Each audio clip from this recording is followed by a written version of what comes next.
La clase de hoy se refiere a los medios nutritivos necesarios para el cultivo in vitro de tejidos vegetales.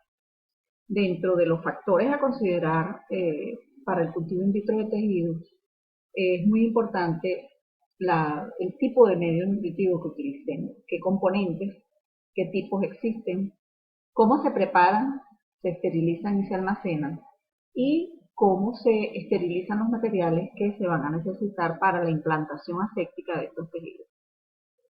En primer lugar, es conveniente que recordemos que una planta in vivo requiere para su crecimiento de una cantidad de factores, ¿verdad? Necesita la luz, necesita el calor, necesita oxígeno, necesita anhídrido carbónico, y a través de las raíces o de su sistema radical toma del suelo una cantidad de sales que son necesarias para todos los procesos metabólicos que van a permitir que esa planta crezca. Partiendo de estos conocimientos, entonces podríamos definir que el medio nutritivo es una mezcla de sustancias químicas que constituyen un soporte para el explante, es decir, para el segmento de tejido que vamos a implantar en el medio nutritivo. Esta mezcla de sustancias puede ser sólida o líquida y está conformada, si es sólida, por un agente gelificante inerte que puede ser agar o puede ser gerlite o otros espesantes, los gelatinantes diversos. También debe contener macro y microelementos esenciales para la supervivencia de la planta, es decir, las sales minerales. También puede contener compuestos orgánicos, es decir, hidratos de carbono y vitaminas, agentes reguladores del crecimiento, como son las hormonas vegetales. Todos estos elementos disueltos en agua, todas estas sales disueltas en agua, que van a permitir a la planta o al órgano o al tejido, al segmento de tejido que hemos implantado en este medio nutritivo, obtener una planta completa bajo determinadas condiciones. Los pioneros en la formulación de medios nutritivos fueron Haberland en 1902, White en 1934 y Scott en 1962. Estos primeros investigadores fueron probando diferentes formulaciones de sales minerales hasta lograr o proponer unos compuestos que permitieran el crecimiento idóneo del material vegetal. Dentro de los tipos de medios a utilizar, tenemos que tomar en consideración, o los factores que tenemos que tomar en consideración cuando tomamos la decisión de qué tipo de medio se va a utilizar. Tenemos que tomar en cuenta el genotipo de la planta, es decir, la planta madre que vamos a utilizar como material vegetal. ¿Y qué requerimientos nutricionales tienen estos tejidos? Es decir, tenemos que conocer la especie, la variedad y la interacción que tienen esas plantas con el ambiente. A esto me refiero en el sentido de que tenemos que tomar en consideración los antecedentes de otras investigaciones donde se haya reportado que con un determinado medio nutritivo esa planta o ese determinado desplante responde positivamente. También tomamos en cuenta el tipo de medio nutritivo que vamos a usar, si es sólido, es decir, si tiene algún espesante, algún gelificante, tiene semisólido, es decir, que tiene espesante pero en una cantidad menor, o si es líquido. Esto va a depender del tipo de desplante, del tipo de respuesta que estemos buscando y del tipo de planta madre que vamos a utilizar. Otro elemento a considerar para seleccionar el tipo de medio es el objetivo del estudio del tipo de respuesta que estamos esperando. Es decir, si el objetivo del estudio es mejora genética o micropropagación, obtención de haploides, conservación de germoplasma, o si también tenemos que considerar qué tipo de respuesta queremos. Es decir, cuál respuesta morfogénica, organogénesis o embriogénesis directa o indirecta. También tenemos que tomar en cuenta el tipo de desplante. Puede ser el desplante, ya decíamos que es ese fragmento de tejido que utilizamos como iniciador de la respuesta morfogénica. Entonces, el tipo de medio varía si nosotros vamos a sembrar anteras o embriones, tallos, hojas, semillas o árboles.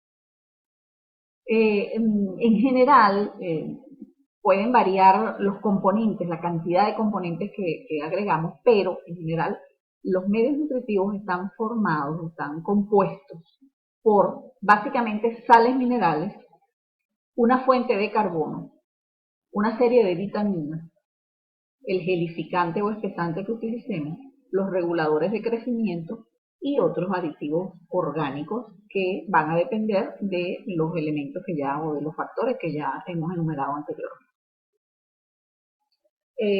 Dentro de esa composición de los medios de cultivo tenemos que, por ejemplo, el agua destilada representa el 95% de la composición de ese medio. Hay que destacar que el agua debe ser destilada, es decir, un agua que no contenga sales minerales. Si utilizáramos agua de chorro o agua mineral, por ejemplo, no vamos a tener una certeza de qué componentes, sobre todo en relación a las sales, tiene el medio nutritivo. Y si estamos haciendo una investigación, necesitamos tener un control sobre esa variable.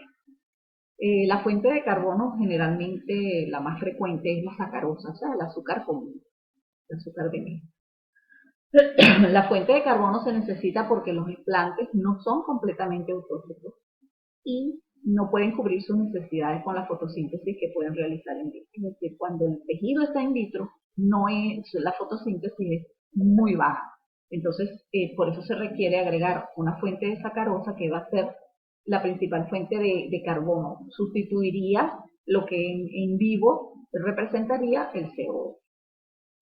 Las sustancias inorgánicas o la base mineral que le agregamos está compuesta básicamente por macroelementos y microelementos. Los macroelementos son el nitrógeno, el fósforo, el potasio, el calcio, el magnesio, el azufre, el carbono, el hidrógeno y el oxígeno. La misma palabra nos dice que estos elementos deben incorporarse en una cierta cantidad mayor a la de los microelementos que se agregan en cantidades mucho más pequeñas, como es el hierro, el cobalto, el zinc, el níquel, el boro, el aluminio, el manganeso, el molibdeno, el cobre y el cloro, que, como ya decíamos, van a ir en proporciones adecuadas según las plantas eléctricas. En relación con las vitaminas, también debemos agregar vitaminas del complejo B, la B1, B2, B6, vitamina H, vitamina E, ácido fólico, ácido nicotínico, entre otros. Hormonas y reguladores de crecimiento, básicamente utilizamos dos grupos, los dos grupos principales de hormonas, como son las auxinas y las citoquininas. Eventualmente se pueden utilizar otras como la giberelina, el ácido abscísico y el etileno. Las hormonas en general lo que hacen es promover, estimular la respuesta de los tejidos, porque recordemos que las auxinas promueven la elongación celular, la formación de callos y raíces, inhiben la formación de brotes axilares y a veces inhiben la embriogénesis. Y las citoquininas son las que promueven la división celular, regulan el crecimiento y el desarrollo de los tejidos vegetales. Diríamos que las dos regulan el crecimiento y el desarrollo de tejidos vegetales, o los dos grupos de hormonas, pero en un caso las auxinas promueven el crecimiento de esas células y las citoquininas promueven la división celular. Ahora es importante destacar que no es tanto la cantidad de auxina o citoquinina que agreguemos al medio la que va a estimular la respuesta, sino más bien es la relación entre unas y otras. Fíjense que las vitaminas y las hormonas normalmente la planta en estado natural las produce sus propios tejidos, pero como tenemos un segmento de tejido muy pequeño, el esplante generalmente es una porción de la planta muy pequeña, ella no tiene la capacidad de producir estos dos grupos de sustancias y por eso se lo debemos agregar al medio nutritivo.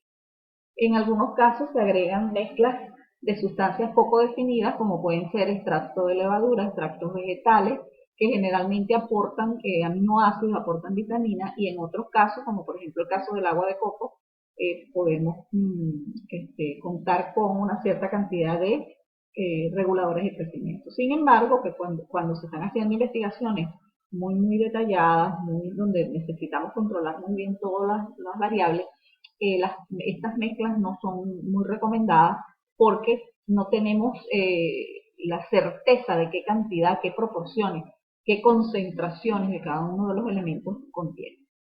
Y Por último, tenemos los materiales inertes, que lo que van a representar es el soporte, ¿verdad? Puede ser el agar, la agarosa u otros polisacáridos. En algunas ocasiones también se puede usar lana de vidrio o algodón, papel de filtro, arena. Que son materiales que lo único que proporcionan es un soporte, no proporcionan nutrientes en forma significativa. Entonces, decíamos que lo que es quizás relevante en el medio nutritivo son los elementos minerales, y precisamente es en estas composiciones donde vemos la diversidad, la diferencia entre un medio y otro, entre los medios propuestos a nivel de investigación. Entonces tenemos los macroelementos, los microelementos, que se agregan, por supuesto, en forma de sales. Y estas sales, unidas con los reguladores o promotores de crecimiento y esos compuestos químicos no definidos, ¿verdad? O más definidos, perdón, serían como las auxinas, la citoquinina y los otros reguladores de crecimiento, van a ser quienes inciten, estimulen la respuesta del tejido vegetal. Tenemos las auxinas naturales, pero también en el laboratorio generalmente usamos son auxinas sintetizadas químicamente. Estas auxinas naturales pueden encontrarse en soluciones aisladas o en los endospermas líquidos, por ejemplo, de agua de coco. Exactamente igual lo encontramos con la citoquinina. Las auxinas, como decíamos hace un rato, son sustancias que producen el agrandamiento celular y el alargamiento de los tejidos. Por supuesto, también estimulan la división.